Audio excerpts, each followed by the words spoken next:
E também as vagas pro meu curso de YouTube estão abertas aí, tá? Então, vão aí na descrição, dominando.co, que é o Dominando YouTube.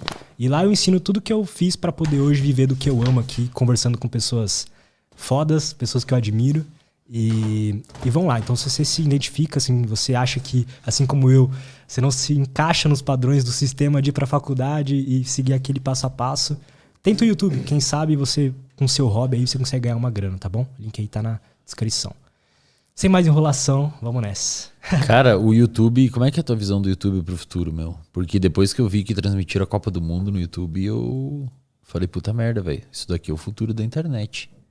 Cara, eu acho que... Você tem alguma parada nos seus estudos que você faz, assim, que você pensa, bom... Porque o que eu fico pensando? Primeiro, existe uma parada que a gente chama de... Principalmente a galera da história estuda muito, mas eu gosto muito de estudar, de falar isso para pacientes e para alunos, que é um negócio chamado distanciamento histórico. Distanciamento histórico é tipo assim, se você vê a minha mão com um ângulo fechado aqui, você não sabe o que é. Mas conforme eu vou afastando, você fala, é uma mão. Se você vê muitos eventos históricos do passado, quem estava... Hoje é fácil você olhar e falar assim, porra, os caras... Como é que ninguém viu? Como é que ninguém lá nos anos 90 não percebeu que a internet ia revolucionar tudo e não investiu nisso? Como é que ninguém, quando o Steve Jobs falou que ia ter um celular de passar o dedo na tela em 2004, 2006, não lembro. Como é que ninguém investiu nisso, sabe? Total. Hoje é fácil, né, meu, o cara falar. Porque a gente está num distanciamento histórico. Quando a pessoa está embebida naquele meio, ela muitas vezes não sabe o que está acontecendo ali. Porque você está dentro da Revolução. Eu gosto de citar, por exemplo, a Revolução Francesa. Para quem não estuda, não sabe de Revolução Francesa, dá uma lida em Revolução Francesa. Você gosta de estudar história? Eu gosto, cara. Eu acho bem legal. Eu acho que o passado ele nos diz muito sobre para onde a gente vai no futuro. Eu gosto de estudar história pra caralho. Muito. Revolução Francesa é uma das... Porra, é uma das... É tipo assim, o mundo tava indo assim. Aí a Revolução Francesa fez assim. Jogou pro outro lado. Foi lá que mudou pounds e... léguas, tudo para centímetro, litro, foi tudo lá que fizeram essa mudança inteira. Que doideira. É uma revolução. Não vamos falar de história aqui que eu não sou professor, mas basicamente foi assim. Existiu um período de repressão. Ela foi tão marcante que ela marca a passagem de eras, né? Existiu um período muito repressivo na história, onde não deixavam intelectuais falar. Os reis e a igreja não deixavam os intelectuais publicar, livros eram queimados, não se deixava debater sobre assuntos em praça pública ou etc, publicar teses, etc. E veio ascendendo uma ideia, que é a ideia iluminista, de que não, a gente tem que ter conhecimento, tem que debater ideias, tem que avançar a tecnologia. E na França, na época, tinha um rei lá que tinha uma reputação péssima, porque ele não conseguia gerenciar direito, se envolveu foi financiar uma guerra do sogro, que não tinha nada a ver com o povo passando fome, e o cara foi financiar uma guerra que nem era dele. Enfim, gerou uma série de burburinho lá de problema que resultou no estopim da Revolução Francesa. A Revolução Francesa, estudem um pouco sobre ela, porque é muito foda, assim. Eu queria ler mais sobre isso. É bem legal, cara. Tipo, basicamente assim, o rei, 2 anos antes, estava no seu trono de ouro, no seu castelo, junto com a sua família real, e 2 anos depois, numa revolução muito rápida de 2 anos, ele foi guilhotinado em praça pública. Caralho. Lá foi o inauguraram, porque tinha uma ideia assim, todo mundo tem que morrer de forma igual, então vamos guilhotinar a galera, todo mundo morre do mesmo jeito. E o rei foi um deles que foi guilhotinado. E aí, a Revolução Francesa mostra muita coisa legal, mas uma delas é sobre o distanciamento histórico, porque você vai ver relatos do público que vivia naquela época, eles não sabiam que estava estourando uma revolução que ia mudar para sempre o rumo da história. Porque quando você pergunta e está embebido naquilo, pensa, a revolução durou 2 anos. Tinha dias lá no meio que eram dias comuns. Você ia pro mercado, ia pra fazenda, enfim, tomava banho. Não tinha a revolução, o termo revolução dá a entender que você vai acordar um dia, vai abrir a porta e vai estar tudo pegando fogo, etc. Não, coisa vai acontecendo aos poucos. E, enfim, falei tudo isso porque eu acho que a gente tá tendo isso com o YouTube, cara. Por quê? Legal, porque, porra, o Casemiro, velho, transmitiu a Copa do Mundo, velho. Se você chega pra um cara de 5 anos atrás e fala assim, irmão, em 2023, 2022, né? Tá ligado a Copa do Mundo que só passa na Globo? e a única empresa que tem os direitos de transmitir, nenhuma outra pode transmitir, é só a Globo com o Galvão narrando, todo aquele proforme que sempre aconteceu, pois é, aquilo ali não vai existir mais. E tá ligado o YouTube, essa plataforma aqui que você bota pra ouvir música, pois é, vai ter um cara transmitindo a Copa do Mundo em boa qualidade para 4, 5 milhões de pessoas assistindo ao vivo, e essa empresa que é a Globo, que hoje é onde estão os atores famosos, as celebridades, não vai mais ter tanta força quanto tem hoje. Cara, hoje um cara famoso não é um ator da Globo, hoje um cara famoso é o streamer do YouTube, é o psicólogo que vai em podcast e fala coisa, tá ligado? Pois é o cara da musculação que bota o shape e consegue 4 milhões de seguidores no Instagram e no YouTube. Então, é por isso que eu pergunto pra você se dentro dos seus estudos, alguma coisa assim, você viu alguma parada do YouTube, porque eu particularmente acho que é o futuro da internet, cara. Se você for ver historicamente, o Orkut morreu, o Facebook morreu, né? Não sei, ninguém mais usa o Facebook, eu acho. Ou muito pouca gente usa. O Snapchat morreu. Muitas plataformas foram morrendo e o YouTube só cresce, cara. Eu tenho uma teoria sobre isso. Porque essas outras plataformas, elas são pautadas puramente no... como se fosse no entretenimento, sabe? É puramente você estar ali tendo relações com, sei lá, no Facebook era páginas de memes, por exemplo, e tal. Mas você não entrava no Facebook pra aprender algo, pra melhorar como pessoa. Pesquisar uma parada. Pesquisar alguma coisa, entende?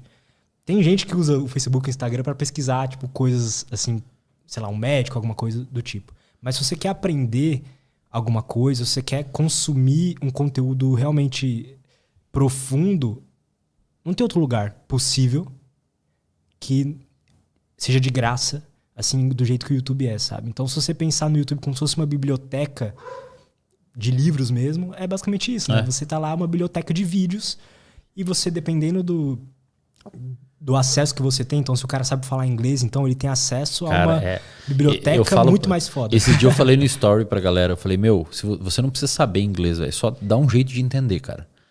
Porque a quantidade de informação interessante em inglês que tem no YouTube é absurdamente assustador, velho. Às vezes eu vou olhar uns canais de universidades lá fora, onde professores dão aulas, eles gravam as aulas. Por exemplo, Jordan Peterson fez isso. Muita gente, até vou aproveitar esse espaço aqui para esclarecer dúvida da galera. Muita gente me pergunta, pô, Wesley, o que você acha do Jordan Peterson, não sei o quê. Para quem não sabe, Jordan Peterson é um psicólogo canadense, muito famoso, talvez um dos mais famosos do planeta hoje, vivo. E ele cresceu porque ele foi cancelado, né? O Jordan Peterson foi cancelado por uma parada que ele falou lá que ele não usa e não quero discutir sobre isso, tá? Mas ele não usa falaram para ele usar todes. Pronome neutro. Isso. Né? E ele falou, não vou usar porque isso não existe na língua portuguesa. Enfim, foi falando isso. E cancelaram ele. Por outras coisas, ele fala algumas paradas também de ordem ideológica bem incisiva, assim. E ele foi muito em debate de TV lá fora, então cresceu bastante, assim. Sobre diferenças entre homens e mulheres, nos trabalhos e não sei o quê. Não vem ao caso aqui. Mas, para quem não sabe, é que muita gente conhece ele por isso, né? Mas para quem não sabe, o Jordan Peterson foi um cara muito influente na construção da Big Five. Big Five é hoje a teoria que a gente mais tem evidência científica sobre as nossas personalidades. Caralho, não sabia disso, que ele teve participação nessa parada. Lá no RD tem um card chamado Personalidades, onde o Renato, que veio aqui, o psiquiatra, ele dá as aulas sobre cada uma delas. Tem extroversão, neuroticismo, conscienciosidade, não lembro as outras, tem cada uma das personalidades lá, ele explica o que é cada uma. E a construção dessa Big Five, né, os grandes 5, assim, depois eles se dividem em outros também, teve muita influência pela produção do Jordan Peterson. Ele tem bons estudos publicados sobre isso, ele ajudou a caracterizar essa literatura. Cara. Exato. E muita gente me pergunta se eu gosto dele ou não. Pô, eu gosto muito da parte do Jordan Peterson nesse aspecto, principalmente. Eu consumo muita... Eu já assistia... E aí a gente tá falando do YouTube, né? Se você vai lá no YouTube e bota Jordan Peterson, class, aula, não sei o quê, você encontra um curso dele. Pensa, Lutz. Pensa, irmão. A galera de casa que nasce hoje com o YouTube, muitas vezes não sabe o quanto isso é É uma puta oportunidade. Você, do conforto da sua casa, na mesa do seu quarto, no seu escritório, você pode acessar a internet, que você paga R$100 por mês só, e você pode ir ali e achar um curso de um professor do Canadá, que você nunca ia ver na vida se não fosse a internet. Você nem ia saber que ele existia se não fosse a internet.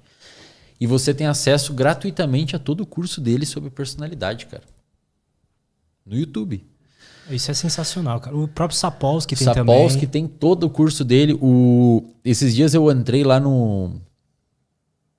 Acho que era alguma universidade de negócios lá dos Estados Unidos que tinha tipo um diretor-geral do banco Goldman Sachs ensinando a arte de negociar numa entrevista, uma coisa assim, cara. Porra, quando que eu ia ouvir o diretor do Goldman Sachs me ensinando, saca?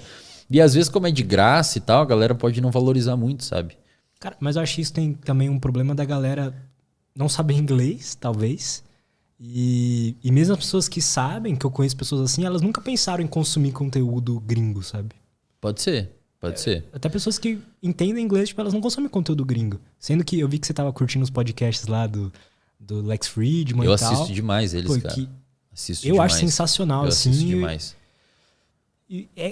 O nível de convidado que ele traz lá, cara, o nível de conversa que ele tem, assim... Eu tô no cenário de podcast aqui do Brasil. É muito difícil você ser como eles lá, porque o cara vai, ele falou, as metas dele é entrevistar esse ano o Zelensky, né? Acho que é isso. O Putin também. E o Putin.